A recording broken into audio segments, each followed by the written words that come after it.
네, 반갑습니다. 네. 시간이 막 흘러서 여름에 제가 광주에서 재즈와 철학 그때 오셨던 분들 혹시 계신가요? 여름에? 계시는군요.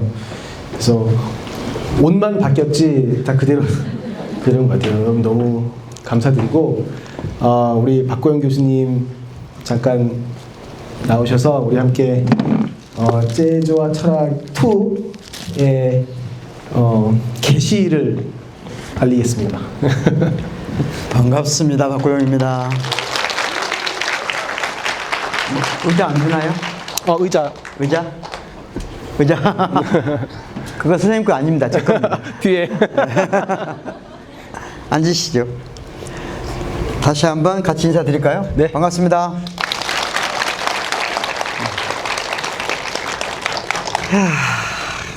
바쁩니다. 매일매일. 일단 우리 레이설 교수님 지난번 재즈 1 오신 분 손 들어보세요. 그래서 잠깐 소개해드리겠습니다. 레이설 교수님은 현재 버클리 음악대학의 스페셜 뮤직학과? 프로페셔널 뮤직. 프로페셔널 뮤직학과 교수님이시고, 연주자 이제 방금 보신 것처럼 작곡가시고, 또 교육자시고, 우리가 만난 것은 우연히 나한테 연락을 해서 저한테 메일 보낸 사람 여기도 굉장히 많죠. 제가 읽지 않거든요, 거의. 근데 운명적으로 읽는 사람도 있었고 어쩔 수 없이 읽게 됐어요. 여기까지 오게 됐습니다. 본인 잠깐 소개하시죠. 네, 반갑습니다. 아까 말씀드린 것처럼 제 영어 이름은 레이 설씨예요, 설씨. 그래서 한국 이름은 설행수라고 하고 순창 설씨. 교수님 고향이 순창. 약간 그렇지 않았으면 못 만났습니다. 네, 순창 설씨고 미국으로 간 지 27년 정도 됐고요. 거기서 이제 유학생으로 저는 가서 열심히 음악하고 또 배우고 지금까지 계속 쉬지 않고 음악하고 있는 차에 이번 여름에 무슨 프로젝트가 있었어요. 연구하는 과제가. 그래서 평소에 제가 박고영 교수님 미학 관련돼서 많이 좀 도움을 받아서 꼭 한번 뵙고 싶어서 이메일을 보냈는데 연락 주셔가지고 이렇게 만나게 됐습니다. 박수를 치세요. 지금 제가 잘 보입니까? 저는 여러분이 잘 안 보여요, 지금. 그래서 표정을 잘 못 읽으니까 좀 과한 표정을 지어주세요. 알겠죠? 예. 일단 오늘 주제가 재즈와 철학. 재즈 공연을 한 번이라도 그 전에 참여해 보신 분, 재즈. 예. 오늘은 재즈를 공부하는 시간을 갖도록 하겠습니다. 예, 재즈. 그러면, 철학자 중에서 재즈에 대해서 아주 많은 기대를 했다가 아주 많은 실망을 한 철학자가 있습니다. 이름은 테오도르 비젠구른트 아도르노. 다 줄이고 그냥 아도르노. 원래 항상 외국 사람 말할 때는 풀네임으로 말하는 습관을 들여야 됩니다. 알겠죠? 알겠죠? 아도르노라는 철학자가 재즈를 비판을 했어요. 재즈는 왜 굉장히 자유로운 음악 같은데 사실은 자유로운 척만 하는 거 아니야? 에 대해서 교수님 어떻게 생각하세요? 재즈가 자유로운 음악이 맞죠, 그죠? 근데 이제 음악가의 입장에서 재즈를 하다 보면 첫 번째로 저희가 맞닥뜨리는 어떤 건 벽이 진입 장벽이 좀 높다 보니까 자유로움에서 조금 멀리 있다고 생각이 들어요. 재즈 처음으로 들으면서 매력을 느낀 거는 재즈가 너무 자유롭게 들려서인데 막상 이제 공부를 하려니까 너무나 많은 진입 장벽이 있는 거죠. 거기서부터 좀 자유가 상실된다고 생각을 좀 했었기도 했고, 그리고 저희가 연주 아까 첫 곡의 워크송이라고 노동요 그런 성인데 제가 이제 그런 유의 음악들을 많이 하거든요. 좀 강하고 좀 이렇게 비트 있고 그런 음악을 많이 하는데 이게 들어서 아시겠지만 좀 이렇게 자유롭게 들리지만 스트럭처가 있어요. 이렇게 구조가 있어요. 그 구조 안에서 사실은 저희가 자유를 찾는 거니까 어떻게 보면 어폐가 있는 거죠. 구조가 있는데 자유가 또 있어야 된다고 하는 어떤 그런 두 가지가 상충되는. 그걸 철학에서는 구조와 주체라고 그래요. 모든 세상을 볼 때 구조를 볼 것인가 주체를 볼 것인가. 표정이 보니까 무슨 말인지 모르면서 고개를 끄덕이는 것 같아요. 예? 잘 모르면서 그렇지. 예. 자, 그러니까 방금 재즈가 하나의 음악 구조일 거 아니에요. 그런데 제가 지난번 첫 번째 때도 말씀드렸지만 제가 원래 이 아도노라는 철학자로 박사학위를 하고 싶었어요. 제가 음악을 몰라서 안 한 겁니다. 근데 음악 중에서도 제일 이해하기 어려운 음악이 재즈예요. 방금 여러분 워크송이라고 했거든요. 워크송이 뭐예요? 일하면서 하는 노래라는 얘기잖아요. 그런 느낌이 있었어요, 없었어요? 솔직하게. 이게 워크송이 진짜 논바닥에서 일하고 공장에서 일하는 워크가 아니고 내 연구실 같은 데서 일하는 워크송 아니야 혹시? 약간 그런 느낌이 있단 말이에요. 근데 그건 모든 책임은 누구한테 있습니까? 연주자들한테 있는 거죠. 그죠? 저 뒤에 있는 피아노 선생님이 저것 봐라 지금 하고 있어야 그러니까 왜 재즈니까 어려운 거예요. 여러분 쉽습니까? 재즈가? 음악 중에 사실 제일 어려운 게 재즈예요. 언뜻 보면 단순해 보이지만 너무 복잡해. 그 세계에 진입하기가 어려워. 그러니까 여러분들은 오늘 재즈에 대해서 진입하려고 하지 말고, 알겠죠? 그냥 겉핥기로. 그런데 중요한 게 있어요. 겉핥기를 하더라도 이해하려고 하지 말고 약간 연주할 때 보면 약간 맛이 간다는 느낌이 있어 없어요? 그때 우리가 맛이 가는 그 순간에 우리 안에서 뭔가 알 수 없는 틈이 생기거든요.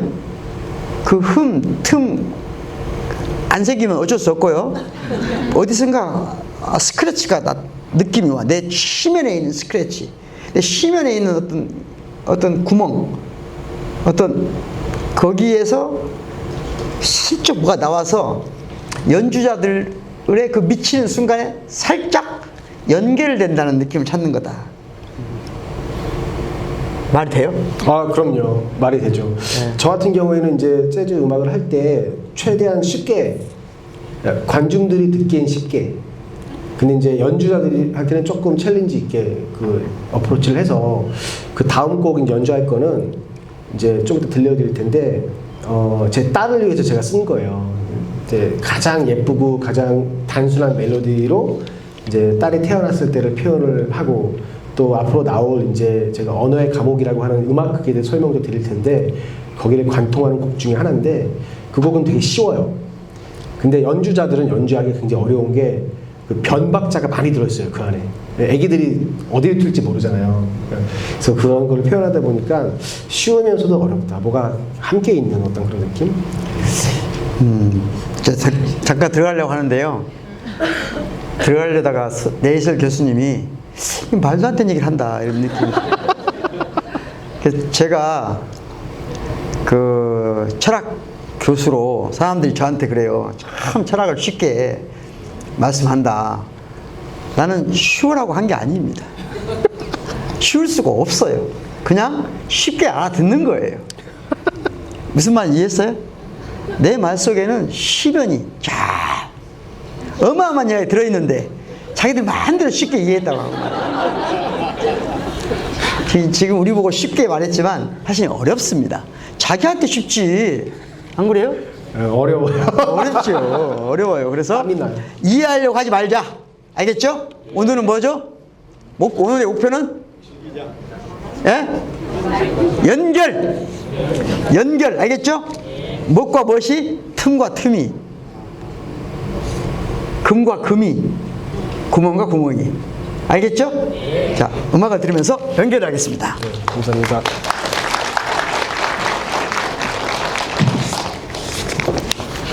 제가 시차가 아직 적응이 안 돼가지고 약간 비몽사몽이 있는데, 그래서 다음 곡을 잘못 설명했네. 다음 곡은 이제 이 다음 대담을 할 때 저희가 음악의 좀 재즈의 어떤 그런 주요 요소들을 좀 설명을 드릴 텐데, 이제 그 중에 나오는 스윙에 관련된 그런 부분들이 있어요. 그런 부분 설명을 드릴 텐데, 제가 쓴 곡 중에 하나가 그 SFR이라는 곡이 있어요. 그 곡이 뭐냐면 새우 볶음밥에 관련된 이야기예요. 제가 새우 볶음밥을 굉장히 좋아하거든요. 싸고 그리고 굉장히 맛있고 또 새우가 굉장히 특이한 어떤 그런 동물 식물 뭐래 어패류 뭐죠? 하여튼 그렇게 되는데 그 새우 볶음밥을 보면서 인생에 많은 걸 느꼈어요. 저는 진짜. 그래서 그거를 조금 더 깊은 얘기는 제가 못 드리고 그걸 좀 음악적으로 표현하는데 저희가 음악적으로만 표현하면 좀 식상하니까 나중에 함께 그 새우 볶음밥을 외치는 시간이 있어요. 뒷부분에. 제가 그 때를 알려드릴 테니까 같이 저희와 함께 새우 볶음밥을 느끼시면서 아 재즈가 쉬울 수도 있는데 어려운데 그냥 다가올 수도 있겠구나. 그거 한번 느껴보시라고 이 곡 먼저 드릴게요. 그 SFR이라는 곡입니다. 1, 2,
여기서 따라하세요. Dream, fly, rise. 잘 배우세요. Fly, rise. Dream, fly, rise. 다 함께. Dream, fly, rise. 흔들면. Dream, fly, rise. Dream, 새우를 상상해보세요. 새우. Dream, fly, rise. Dream, fly, rise. 약간 춤을 추면서. Stream fly rise, stream fly rise. 조금 더. Stream fly rise, 조금 더. Fly rise, 크게. Stream fly rise, stream fly rise. 좀 더, 좀 더. Stream fly rise, stream fly rise, stream fly rise. Stream fly rise, 어떻게? Stream fly rise,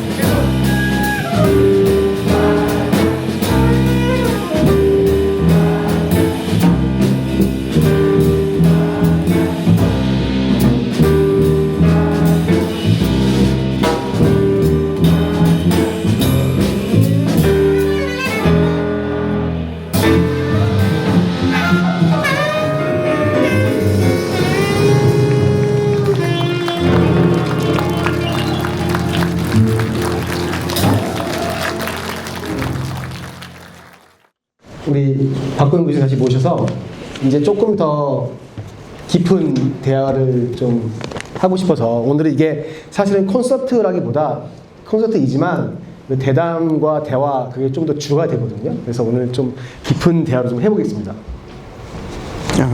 네. 아, 노래나 듣고 싶은데 지금 음악 듣고 싶은데 나와서. 좋아. 방금 어떤 느낌 있었어요? 방금 지금 그 프라이팬에서 고통받고 있는 새우와 연결됐습니까? 새우볶음밥을 왜 좋아하세요, 근데? 이거 맛있죠.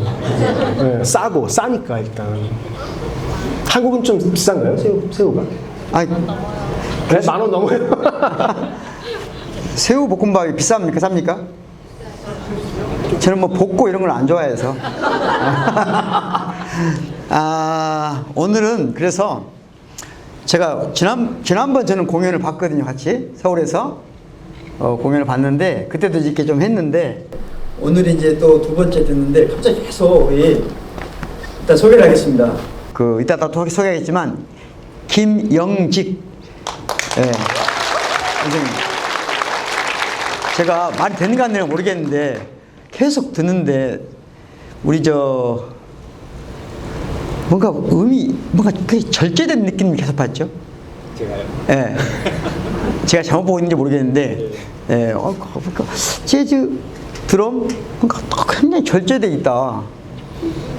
하여튼 그런 느낌 받았는데, 그건 내 생각이에요. 내 느낌. 우리가 오늘 잠깐 이 시간에 배우려고 하는 것은 이따 본격적인 얘기를 하는데, 이 시간에는 재즈를 이해하는데 가장 기초적인 거. 기초 중에 기초. 제일 먼저 뭐가 궁금합니까? 재즈 그러면 가장 재즈를 재즈이게 해주는 것은 무엇인지 모르지만 가장 중요한 기초 중에 기초. 첫 번째가 스윙이죠. 스윙. 예, 설명을 좀 해주시죠. 그러니까 이제 스윙이라고 하는 게 예전에 그 여름에 제가 설명 잠깐 드렸었는데 그건 뭐 그때는 잊어버렸어요. 당연히 기억 못하시겠지만 저도 좀 가물가물합니다. 이게 두 가지 관점이 있는데 한 가지는 리듬으로서의 스윙. 그래서 아까 저희가 이제 일부러 첫 두 곡을 제가 스윙곡을 했어요. 이제 베이스가 이제 계속 워킹이라고 해서 노트를 계속 반복해 치잖아요. 여러 가지 연들을 이어서. 그리고 우리 드럼 선생님께서 이 심벌을 계속 탱탱탱탱탱 치고, 그리고 색스폰이 그리고 또 피아노가 그 위에 자기를 얹어서 자유롭게. 그래서 스윙이란 리듬의 한 일종이에요. 리듬감. 춤을 추게 하는 리듬감이 한 일종. 이제 그 다음에 또 다른 스윙은 그 우리 삶에서의 어떤 그런 조화, 이렇게 한 스윙감이 충만해졌을 때 저희가 굉장히 기분 좋은 그 감을 느끼거든요. 뭐가 충만하고 뭐가 잘 조화됐었을 때. 그래서 여름에 그때 뭐 아귀가 맞는다 그렇게 말씀하셨었는데, 그런 느낌적인 스윙 두 가지가 나눠지거든요. 근데 오늘은 조금 더 원론적으로 기초적인 스윙 감에 대해서 한번 예. 그래서 우리 그 영직 선생님께서 드러머신데 스윙을 저희가 이제 스윙 감을 낼 때 그 한번 라이드 심벌로 쿼터 노트를 한번 땡땡땡땡 한번 쳐보실 거예요. 네. 이제 이게 4분 음표가 이제 계속 땡땡. 음악 기초를 좀 하신. 기초를 좀 설명해 어떻게 해야 되죠? 땡. 알고 있다고 생각하고. 오케이, 알고 있습니다. 네. 땡땡땡땡. 그 땡땡땡 땡과 땡 사이에 사면음이 들어있어요. 사면음. 사실은 그래서 우리들은 그거를 땡땡땡땡으로 안 느끼고 땡땡땡땡땡땡땡땡땡땡땡이라고 들어요. 그거를. 신기하죠? 그래서 땡땡땡땡땡땡땡땡땡땡땡을 이제 조금 변형시켜 치면 이제 스윙 리듬을 조금 만들 수 있어요. 땡땡 땡땡 스윙을 한번 네, 드러머 김영식입니다. 간단하게 설명을 드릴게요. 그러니까 몇 가지 방법이 있는데요. 제가 그러니까 이거 심벌의 사운드를 구음으로 해서 띵, 띵, 띵, 띵, 예. 이제 이렇게 설명을 하겠다고 들릴 때는 이렇게 들리죠. 그리고 요즘 최근에 아주 이렇게 대가의급에 오르신 그레고리 허친슨이라는 드러머는 웍더독, 웍더독 있습니다. 웍더독, 웍더독 이렇게 설명을 하세요. 근데 영어권에 있지 않은 사람들은 웍더독 이 언어에서 가지고 있는 길이와 이 사운드가 잘 이렇게 매치가 안 되잖아요. 그래서 제가 한국 사람으로 외국인으로 스윙을 배울 때 되게 많은 고민을 하고 있었는데 그냥 아주 객관적으로 설명할 수 있는 어떤 그 고리를 배웠습니다. 근데 한국에서 장단을 배울 때 뭐 외국에도 마찬가지고 그러니까 서양 음악이 아니라 전통적인 장단은 항상 구음으로 배우잖아요. 덩, 기덕, 덩, 도를 하는 거를 악기 소리로 이제 표현을 하는데 그것처럼 이거는 그러니까 스카티시에서 가지고 있는 드러밍 전통이긴 한데요. 그러니까 레이서 교수님이 세 개로 한 박자가 세 개로 나누어진다라고 이제 한국말로 분박이라고 그러잖아요.